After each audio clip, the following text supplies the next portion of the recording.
la TVT.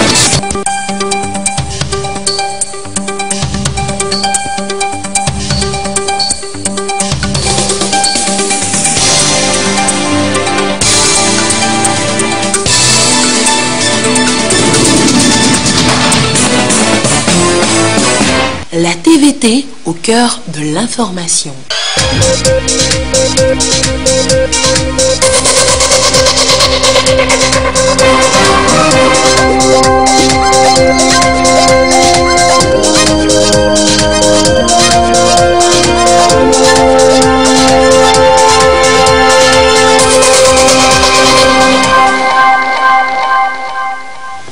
Bonsoir à tous, il est 20h. Dans l'actualité ce soir, envie de faire de l'aquaculture votre métier?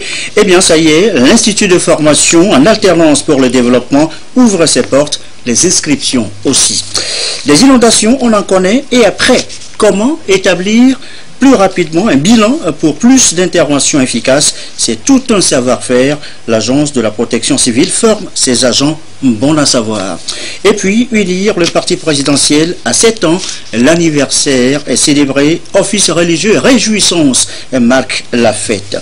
Voilà, madame, monsieur, le sommaire, bienvenue. Voici le 20h. On y apprendra à mieux élever les poissons et les végétaux, tout un métier. L'Institut de formation en alternance pour le développement, IFAD, va former bientôt ses étudiants en aquaculture.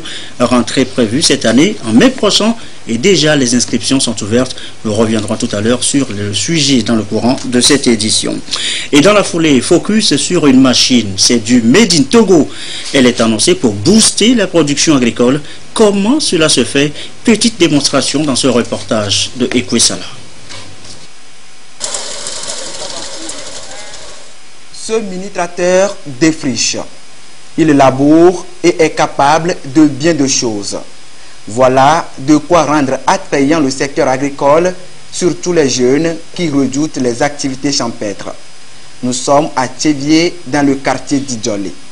Cette démonstration est faite en présence des leaders communautaires de la préfecture et partenaires du projet. L'appareil est conçu par l'unité de développement basée en Allemagne. Die Maschine ist universell einsetzbar. Cette machine a une variété de travail. Elle peut d'abord nettoyer, après fraiser le sol et même être utilisée pour l'eau. Elle a plusieurs méthodes d'utilisation. En plus de ce mini-tracteur et ses accessoires, plusieurs autres matériels agricoles sont ici présentés à la population.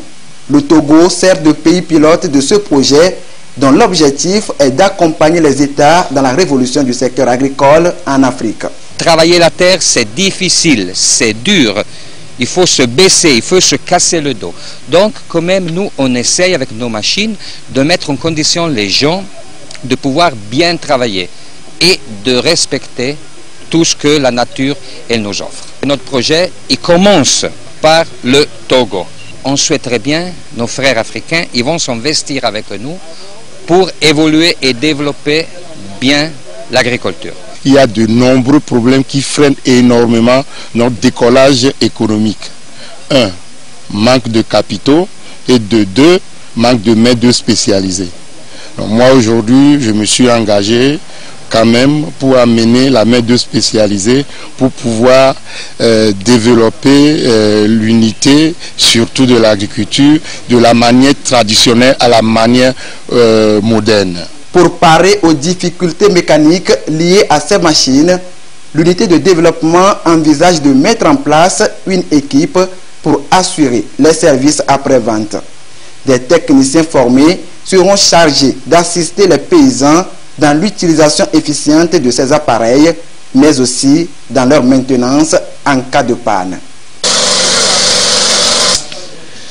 Je vous l'annonçais tout à l'heure en titre, des inondations ici et là, après de grosses pluies, eh bien on en connaît ici au Togo, mais comment établir assez rapidement un bilan et pourquoi faire? C'est tout un savoir-faire, tout un exercice. Une session de formation est ouverte selon Dizia, cet effet. Reportage, Arnaud Tiliouf. L'efficacité des réponses d'urgence en cas de catastrophe dépend des données fournies en temps réel suite à une évaluation rapide sur le terrain. La question se pose, c'est comment réussir l'évaluation rapide.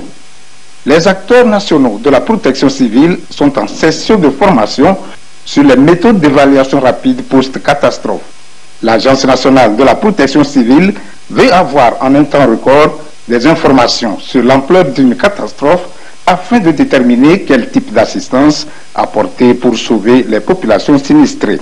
En cas de situation d'urgence, il faut évaluer en vue d'assister sur le plan humanitaire.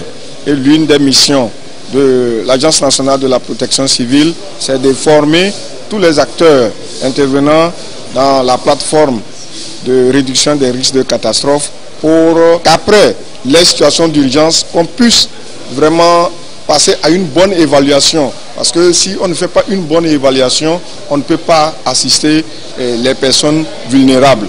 Une bonne évaluation, pourquoi?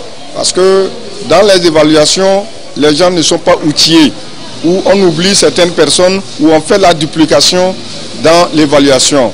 Et l'appui de la CEDEAO pour cette formation vient à point nommé quand vous savez que nous sommes actuellement sur le terrain pour assister les personnes vulnérables des derniers vents qui se sont abattus sur l'ensemble du territoire national. À l'aide d'un exercice pratique sur le terrain, les participants vont s'approprier des techniques d'évaluation rapide des pertes et besoins d'assistance d'une inondation accompagnée de vents violents. Cette démarche de mise à jour des dispositifs de protection sociale et de réduction de catastrophes est appuyée par la Commission de la CEDEAO, l'Union européenne et la Banque mondiale. Et en cette période de grosses pluies, attention aussi aux moustiques, au paludisme. Que faire pour éviter d'attraper la maladie? Des mesures sont annoncées. Tchassim Labaga nous les dévoile.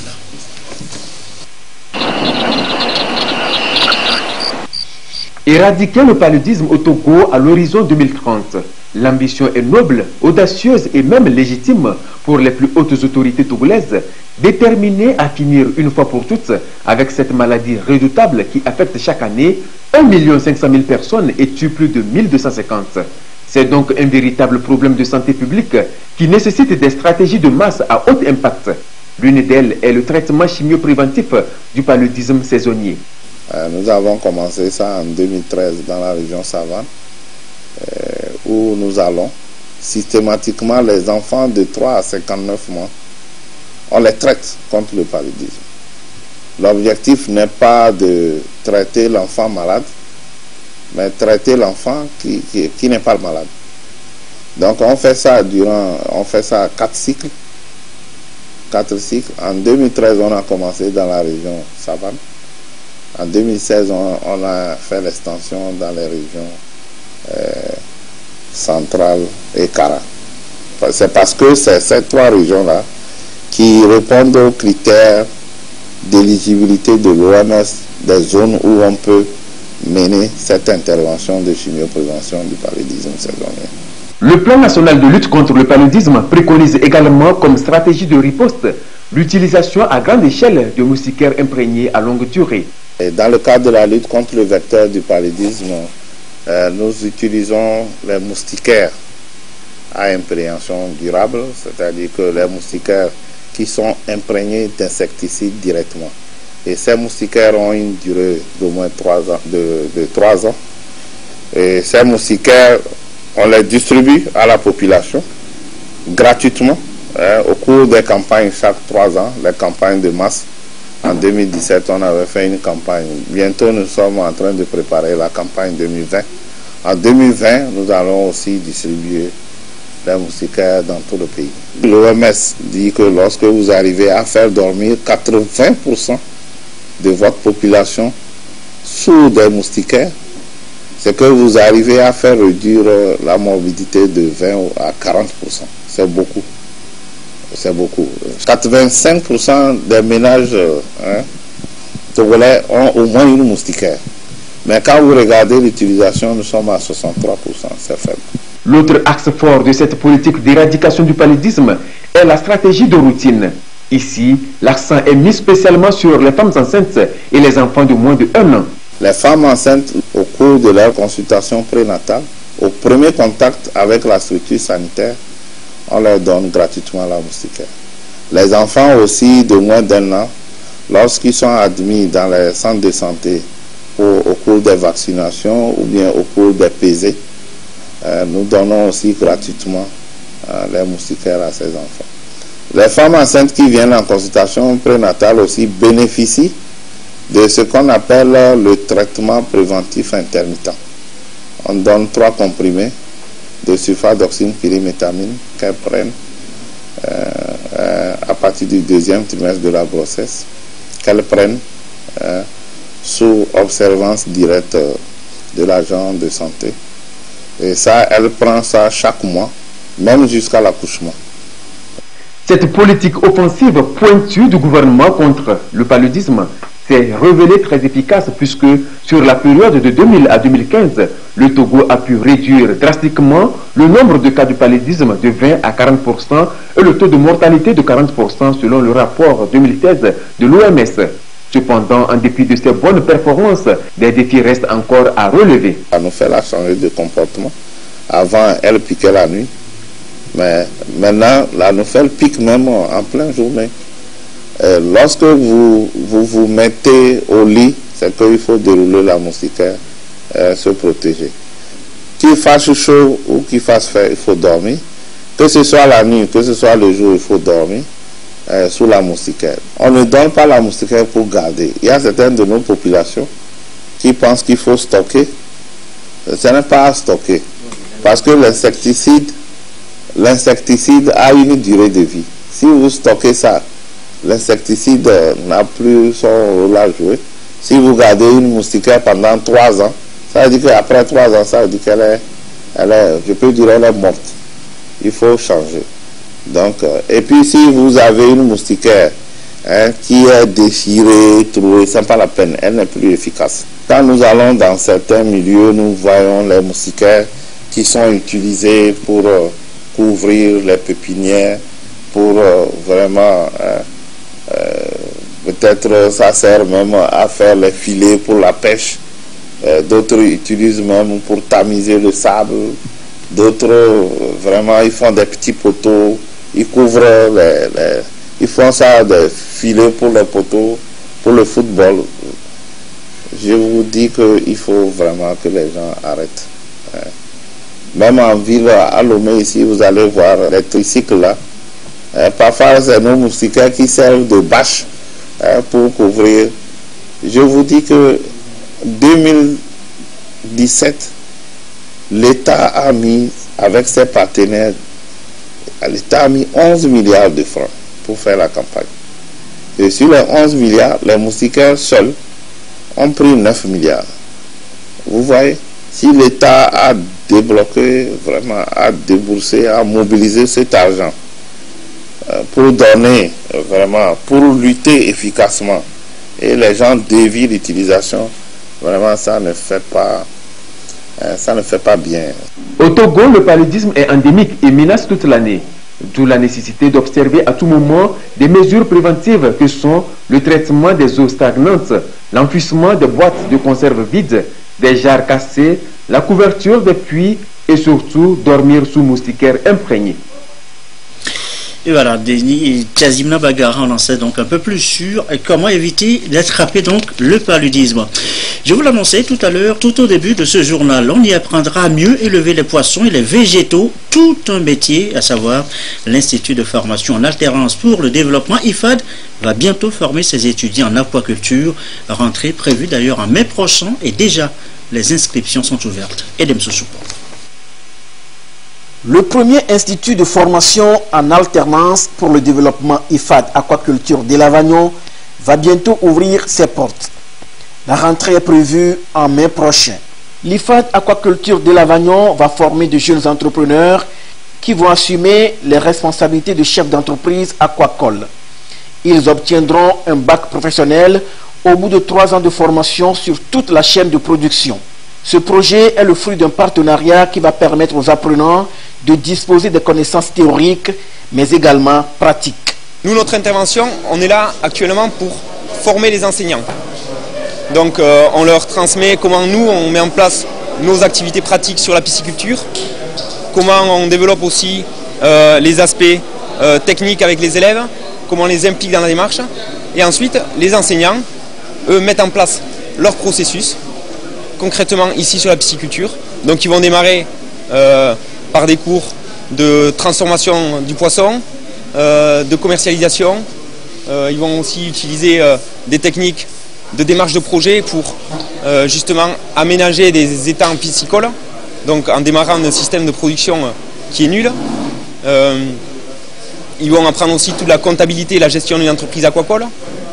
Ils vont apprendre la qualité des aliments. Les professionnels de l'aquaculture pensent que cet institut va révolutionner le secteur au Togo. Ce projet va nous aider à améliorer le niveau technique de nos employés. Imaginez, on l'a dit, si tu commences une activité et tu es obligé, parce que toi tu es technicien, tu es obligé d'être là tout le temps, mais on n'a pas que ça à faire et on a besoin de techniciens de haut niveau qui pourraient gérer ma ferme par exemple. Ce premier IFAD est construit sur une superficie de 108 hectares. Il comporte un campus numérisé et une ferme qui va produire 2 types de poissons, le tilapia et le clarias. Sur place, une unité de transformation pour avoir des produits dérivés du poisson. L'IFAD Aquaculture de Lavagnon permettra aux jeunes de participer au développement du pays pour répondre aux besoins du Togo en poisson. La production nationale ne couvre que 35% des besoins. L'IFAD Aquacole, pour nous, est prêt pour accueillir les élèves. L'IFAD Aquaculture a 2 parties. Il y a la formation académique et puis il y a une ferme. La formation académique, c'est la formation que nous connaissons tous, évidemment la formation générale et la formation spécifique dans la pisciculture, dans l'aquaculture, et ceci sera complété par une ferme.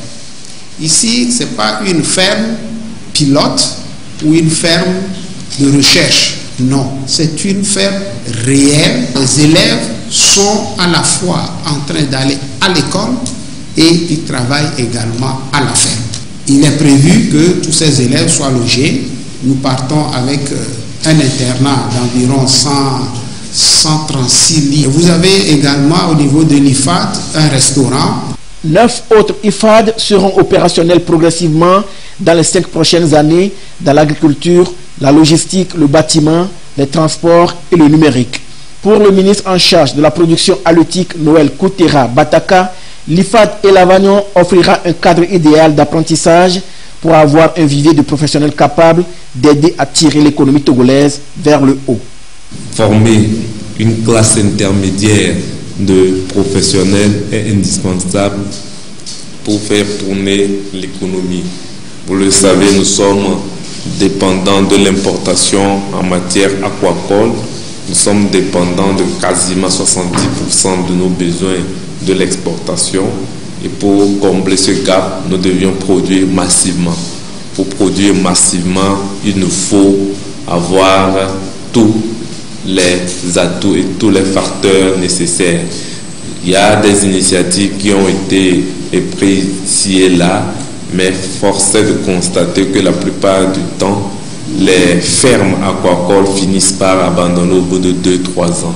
Les fermes abandonnent quasiment parce que les promoteurs n'ont pas la qualification, parce que même si les promoteurs ont la qualification, ils ne peuvent pas être toujours en train de chercher les moyens et d'être toujours sur le terrain pour s'occuper au quotidien de nourrir le poisson, puisqu'il faut nourrir le poisson le matin et le nourrir le soir. Du 15 au 25 avril prochain, les élèves titulaires du BEPC pourront déposer leur dossier dans les lycées d'enseignement technique et professionnel, les CTFP et au collège militaire et Adéman, branche technique de Kara. Il est 20h19. Demain, mardi, la plénière à l'Assemblée nationale. La séance débute à 9h. C'est ce qu'indique un communiqué de la présidente Chantal Yawadibori Tchegan. La présidente de l'Assemblée nationale hier a appelé Tiko parmi les fidèles catholiques à la messe et aux côtés des militants et sympathisants unir. Le parti présidentiel célèbre en effet ses 7 ans, un anniversaire sous la protection de Dieu. Le récit de Robert Kwatogwe avec Sonia Amendiko.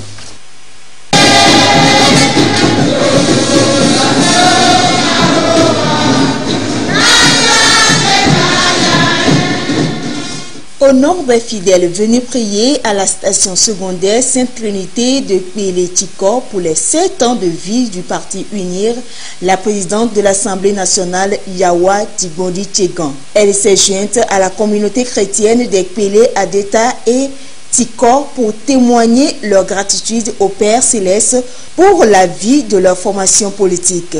Ils ont communié aussi pour la cohésion sociale et pour l'illumination du président de la République, Faure Gnassingbé, dans sa mission à la tête de l'État. 3 principaux thèmes se dégagent de l'homélie tirée de l'Évangile selon Saint Luc, chapitre 19, versets 28 à 40.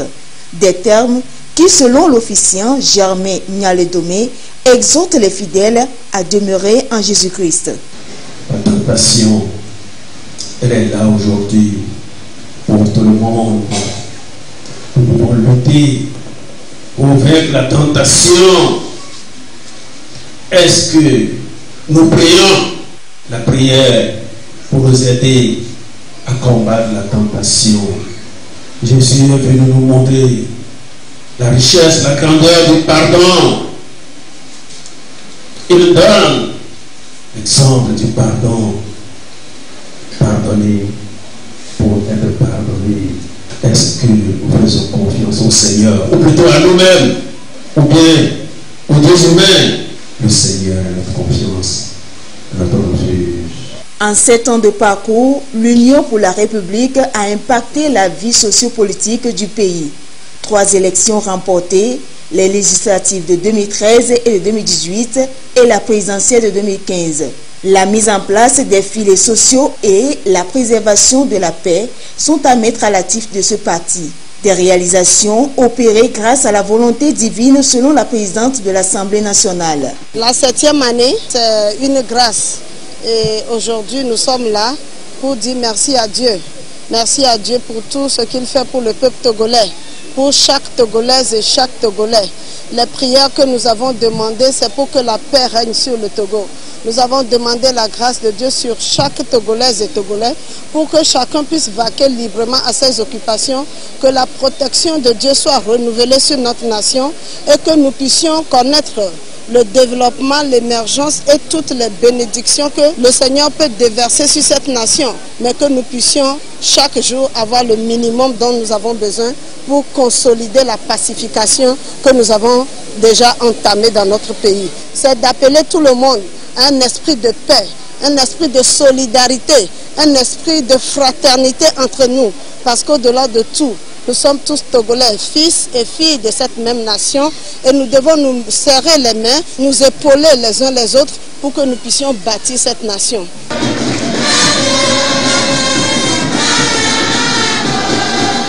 Le Collège des célébrants a adressé une prière spéciale au Père Tout-Puissant pour la réussite de la mission de la présidente de l'Assemblée nationale à la tête de cette institution.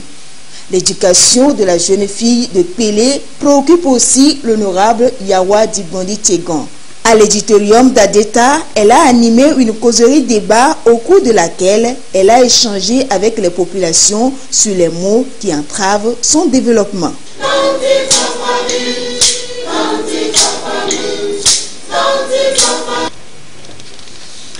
D'autres offices religieux ont eu lieu ici et là. Militants sympathisants ont imploré la grâce divine sur le parti Union pour la République et son chef, le président Faure Gnassingbé. Reportage de nos bureaux à Kara et à Dapan.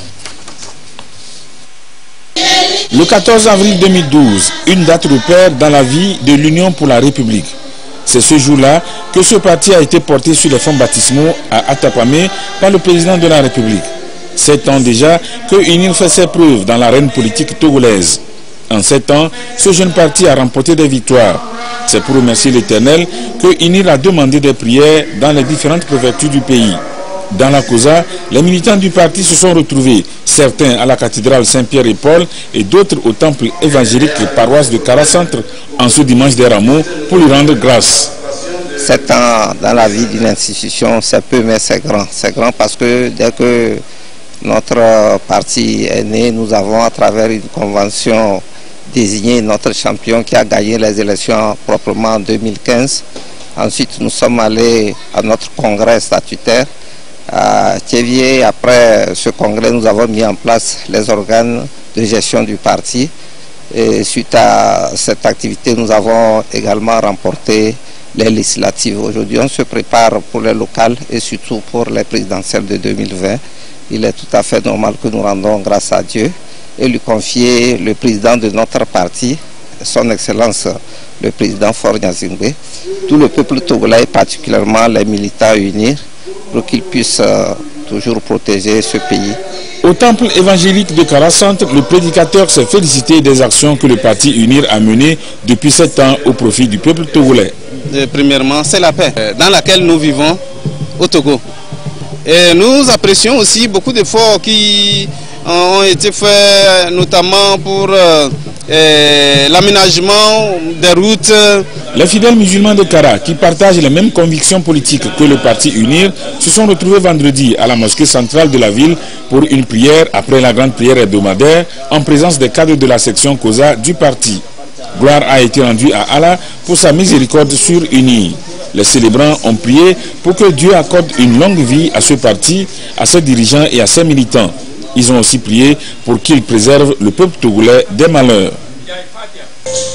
Le grand parti Union pour la République UNIR est lancé sur le terrain il y a 7 ans. 7 ans de vie et le parti est résolument tourné vers des actions de cohésion, de développement, la clôture de la paix et le vivre ensemble. En 7 ans, le parti vole de victoire en victoire, œuvrant pour le bien-être de toutes les couches sociales du pays. Une grâce divine et il faut rendre gloire à Dieu, le tout miséricordieux qui accompagne le parti et son président, le chef de l'État, Faure Gnassingbé. Messe catholique et culte protestant à Dapan et à Tandjouar pour rendre gloire à Dieu pour tous ses bienfaits dans la vie du parti. Accorde la sagesse et le bon jugement à ceux et celles qui façonnent les affaires de notre pays. Dieu, notre Créateur, pardonne au peuple togolais ses égarements, ses actes conscients ou inconscients qui n'ont pas été conformes à ta parole et permet une communion, une alliance renouvelée et conduit le Togo vers la perfection et la plénitude de la vie. Partisans et sympathisants accompagnés des premiers responsables du parti d'Antone et d'Antandjouar pour témoigner leur gratitude au Créateur qui a toujours sa main tendre sur le parti et le Togo. Nous sommes venus demander à Dieu de bénir les dirigeants de notre parti, particulièrement le président de notre parti, et continuer par inspirer les premiers dirigeants de notre parti afin qu'ils aient la vision qu'il faut pour le développement de notre pays. Nous avons aussi prié pour tous les dirigeants de notre pays afin que règne la paix et le développement. Nous sommes aujourd'hui à Bougou pour demander la messe catholique pour qu'il y ait la bénédiction, la paix, la fraternité, la solidarité. Déjà vendredi, même intention de prière à la grande mosquée de la ville de Dapan et de Tandjouar. Les fidèles de Mahomet à l'unisson ont rendu gloire à Dieu. Dans les 3 congrégations, les fidèles ont prié pour le chef de l'État, sur les institutions de la République et sur le Togo, que le Créateur continue de poser sa main de grâce divine sur le parti UNIR et le Togo. À l'étranger, amour rapide, on l'a appris ce soir, l'emblématique cathédrale Notre-Dame de Paris est en feu. Un incendie impressionnant, potentiellement lié aux travaux de rénovation de l'édifice, c'est ce qu'indiquent les pompiers sur place. Conséquence, le président Emmanuel Macron reporte son allocution prévue ce soir pour se rendre sur place. Cela dit, retour chez nous au Togo, passionnés d'océan, tout savoir sur les métiers de la mer.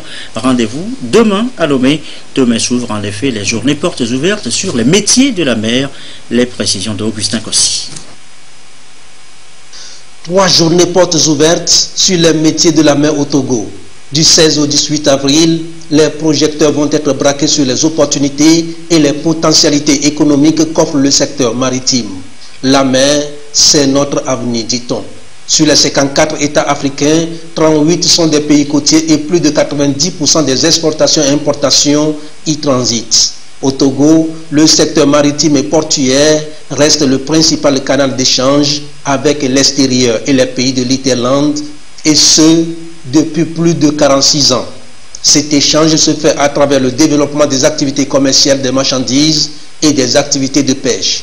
Au plus fort des transactions, le port autonome de Lomé a enregistré en 2015 un trafic général de 15 millions de tonnes de marchandises, correspondant à la desserte de plus de 1400 navires et d'un trafic en transit de plus de 2,6 millions de tonnes. Les activités liées à la pêche, par exemple, ont créé 22 000 emplois directs et 15 000 emplois indirects. Cependant, il est à déplorer le faible effectif des Togolais exerçant dans le secteur. L'objectif de ces journées portes ouvertes est justement d'accompagner la mise en œuvre du plan national de développement PND à travers son ambition de faire du Togo un hub logistique de premier ordre dans la sous-région. Des moments d'échange qui vont préparer les jeunes à s'intéresser au métier de la mer. Des panels de discussion et partage d'expériences aux différentes communications. Un panorama des débouchés potentiels de ce secteur sera présenté. La pêche, l'aquaculture, la navigation, l'économie maritime, la marine nationale et marchande, la protection de l'environnement marin ainsi que la construction navale.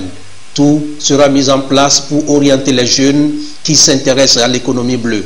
Des experts nationaux et internationaux seront de la partie pour explorer avec les jeunes le chemin qui mène aux opportunités d'emploi liées à la mer.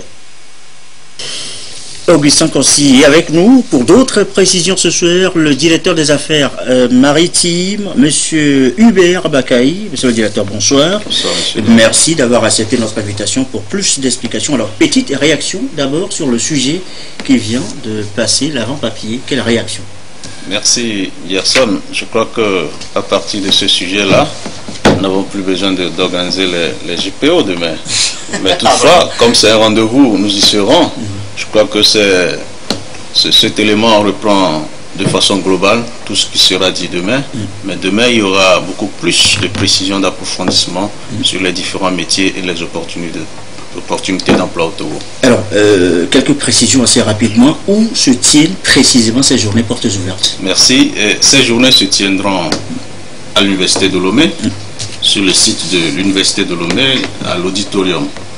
Donc, nous tous nous connaissons probablement l'auditorium, mais pour ceux qui ne connaissent pas l'emplacement, c'est très simple, c'est sur le site universitaire. Voilà, à l'université donc de Lomé. Alors, dites-nous, monsieur le directeur, urgence ou pas urgence, qu'est-ce qui motive aujourd'hui la tenue de ces journées portes ouvertes? Merci. Ces journées, c'est une première édition au Togo, ou dans la vie du monde maritime togolais. Et donc, il y a urgence, il y a nécessité, il y a besoin. En ce sens que, aujourd'hui, il se passe quelque chose dans le pays. Le programme national, le plan national de développement, initié par le gouvernement, et à sa tête le chef de l'État, son Excellence, Monsieur le Président de la République. Donc, ce plan national est un élément très important pour les autorités maritimes et en particulier le ministère des Infrastructures et des Transports en collaboration avec le ministère de l'Enseignement supérieur et de la Recherche. Donc c'est pour ces autorités l'occasion d'accompagner cette initiative du gouvernement qui a pris sur lui d'initier un plan national, qui fait de ce plan national un levier du développement de notre pays. Et donc c'est pour ces autorités maritimes et portuaires du Togo l'occasion d'accompagner la mise en œuvre des différents axes du plan national de développement, notamment leur axe numéro 1 et numéro 3, essentiellement. Voilà, vous allez en parler demain pendant les 3 prochains jours amplement, mais dites-nous un petit aperçu déjà pour ceux qui nous suivent ce soir sur ce qu'on appelle les métiers de la mer, les opportunités que cela offre déjà, un petit aperçu. Oui, il y a des milliers de métiers de la mer, de grandes branches et de sous-branches qu'il serait fastidieux d'énumérer ici. Mais pour illustrer cela, nous parlerons de plusieurs métiers, dont celles liées au métier de manutention, par exemple, différents types de manutention, la manutention de conteneurs, la manutention logistique, etc. Il y aura des personnes ressources qui sont en activité dans le secteur maritime et portuaire qui passeront pour partager leur expérience de ce qu'ils font. Il y aura des pilotes, des mécaniciens et également les inspecteurs des affaires maritimes, etc. Même la recherche sous-marine sera illustrée par des présentations de plongée sous-marine. Donc tout il y aura aussi peut-être le droit des affaires en matière... oui, les assurances maritimes surtout. Voilà. Tout ceci sera débattu et c'est des experts, des routiniers de la chose qui viendront partager leur expérience et leur savoir-faire avec nos jeunes apprenants. J'ai aussi un communiqué sous les yeux dont je vous donne lecture et vous allez pouvoir nous situer également là-dessus. Un prélude à l'organisation des journées portes ouvertes sur les métiers de la mer qu'organise le ministère des Infrastructures et des Transports en collaboration avec le ministère de l'Enseignement supérieur et de la Recherche dans la période du 16 au 18 avril 2019. Il est lancé un appel à candidature pour la soumission de projets aux jeunes en vue d'une part de la création d'un site web pour le compte de la Direction des Affaires maritimes et de l'Institut des métiers de la mer de l'Université de Lomé et d'autre part de la création d'un logiciel de gestion des marins au profit de la DAM. À cet effet, la DAM, en partenariat avec certaines sociétés de la plateforme maritime, invite les jeunes ou les apprenants à participer massivement à ce concours pour la réalisation des 10 projets. Par la suite, les 3 meilleurs initiateurs de projets seront primés après l'événement. Dans cette optique, un jury composé des partenaires impliqués des 2 structures, DAM et I2M, sera mis en place pour le choix du meilleur projet. Les potentiels candidats intéressés par le présent appel à candidature peuvent, pour toute information complémentaire, contacter les numéros ci-après 90 36 55 52 ou 70 41 85 89 ou encore le 92 40 47 67 et puis des adresses email que vous pourriez consulter dans le quotidien national Togo Presse. Les intéressés pourront également passer à partir du 11 avril 2019 au siège de la DAM, si dans la zone portuaire, non loin de la société Evimat, ou à la direction de l'I2M, si au campus universitaire de Lomé, bâtiment de l'auditorium pour le retrait du dossier aux heures suivantes. Matin de 8h à 12h, soir de 15h à 17h. Voilà donc pour le communiqué. Alors je voudrais quand même que vous réagissiez un peu sur cet appel à candidature. Qui peut postuler? Comment ça va se passer? Petite précision. Merci. C'est un petit bonus qu'on a apporté à l'événement. En plus des débats, des discussions, des partages d'expériences, de la visite des stands qui seront animés par les opérateurs économiques de la plateforme maritime et portuaire qui ont répondu présent à notre appel, et de la visite des zones, des installations portuaires, des points critiques de notre côte en vue de sensibiliser les jeunes sur le changement de leur comportement vis-à-vis de notre mer et de l'océan. Nous avons prévu donc ce concours comme un bonus à l'endroit des jeunes qui aiment bien s'illustrer dans des inventions, dans des créations. Et en même temps, les 2 structures supportées par les 2 ministères, I2M et l'ADM, pourront tirer profit et pouvoir s'équiper dans le domaine de la création des sites web qui vont donc être proposés. Donc, par rapport à cela, c'est tout le monde, tous les apprenants qui souhaiteraient ou bien qui ont un talent, qui ont cette capacité à pouvoir proposer un projet de la sorte, qui sont invités, et plus particulièrement ceux qui viendront aux journées portes ouvertes. Nous allons mettre un dispositif pour pouvoir identifier ceux qui viendront et ils pourront bénéficier ce sera un plus pour eux si jamais ils ont privilégié, voilà, par rapport à cet appel. Donc c'est l'occasion pour moi d'inviter les universitaires, qu'ils soient de l'université de Lomé ou des autres universités privées, de prendre d'assaut l'université de Lomé dès demain pour participer à ces échanges. Et surtout, il y aura un coin B2B entre employeurs et jeunes demandeurs d'emploi, où ils vont laisser leur CV, ils vont s'échanger des cartes de visite, et puis pourquoi pas être appelés dans 1 semaine, 2 semaines, 3 semaines, parce qu'il y a des besoins à satisfaire. Voilà qui promet. Merci beaucoup, M. Hubert Bakaï, directeur des affaires maritimes, qui répondait là donc à nos questions sur les journées portes ouvertes à partir de demain, mardi, sur le campus universitaire de Lomé, bâtiment auditorium.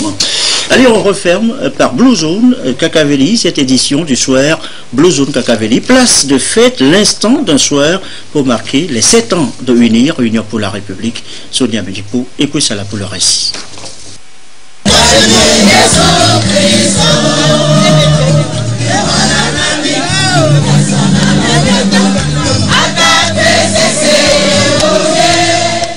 Des cadres, des militants et sympathisants du parti UNIR Grand Lomé. Ils ont fait nombreux déplacements de la Blue Zone Kakaveli. C'est ici qu'a lieu l'apothéose de la célébration des 7 ans de vie de leur formation politique. La pluie que l'on croyait entraver les festivités n'a entamé en rien la détermination des uns et des autres. Elle est plutôt vue positivement, mieux comme une bénédiction de la marche du parti vers de nouveaux horizons.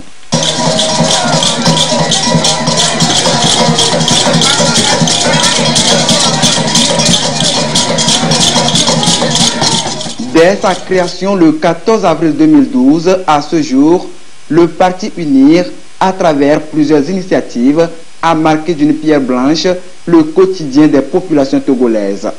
L'un des objectifs qui sous-tend la création du parti UNIR est de servir de creuset où toutes les compétences viendront se fondre en vue de la construction du pays.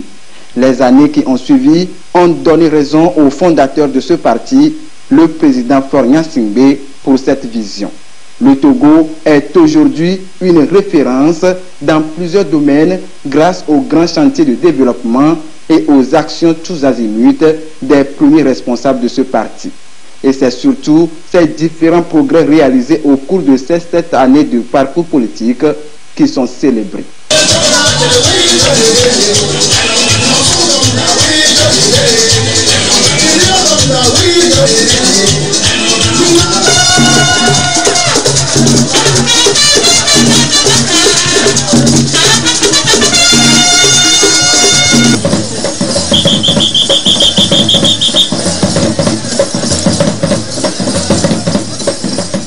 En ce 7e anniversaire d'existence de notre parti, nous pouvons être fiers et nous réjouir des avancées enregistrées tant en interne que sur le plan des actions socio-politiques. Car c'est sous la houlette de notre champion que notre parti a engrangé de nombreuses victoires année après année. Le Togo, notre pays, a su relever de nombreux défis et a pris un grand virage sur les plans politiques et socio-économiques, plaçant ainsi notre pays au rang des pays émergents.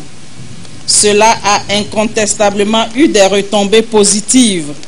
À titre d'exemple, nous pouvons citer la politique de grands travaux qui a permis de doter notre pays d'infrastructures ultramodernes, les nombreuses initiatives en faveur de l'emploi des jeunes et de l'autonomisation de la femme, ces multiples actions en faveur du dialogue, de la paix et de la réconciliation nationale, l'amélioration du climat des affaires. Par ailleurs, le président de notre grand parti, conscient du rôle primordial que jouent les femmes dans la société, a fait de l'équité genre une réalité dans notre pays, dont la plus palpable est la récente élection d'une femme à la tête de notre Assemblée nationale. Cependant, les ambitions du parti UNIR sont d'autant plus grandes. L'occasion a permis aux premiers responsables du parti de lancer un appel à la population de se mobiliser pour les élections locales prochaines et la présidentielle de 2020. Ceci pour permettre au parti UNIR de marquer son ancrage dans le pays et dans la vie de tous les Togolais.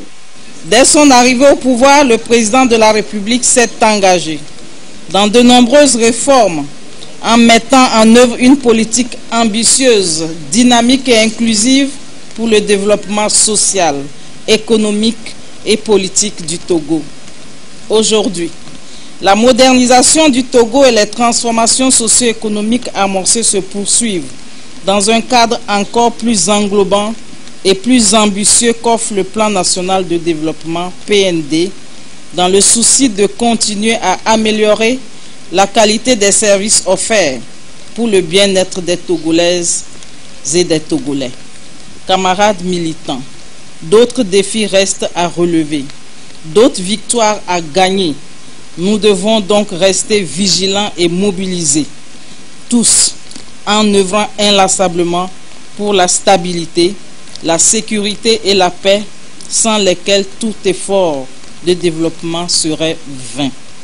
Des artistes se sont suicidés pour passer leur message de paix, de réconciliation et du vivre ensemble, des messages en phase avec les idéaux du Parti UNIR, Union pour la République. Et voilà, et ceci referme ce journal du soir, quelque peu long. Merci à vous qui suivez ce soir justement ce journal. À Kakaveli, à Lomé, partout ailleurs. Et comme d'habitude, toujours fidèlement. Belle soirée.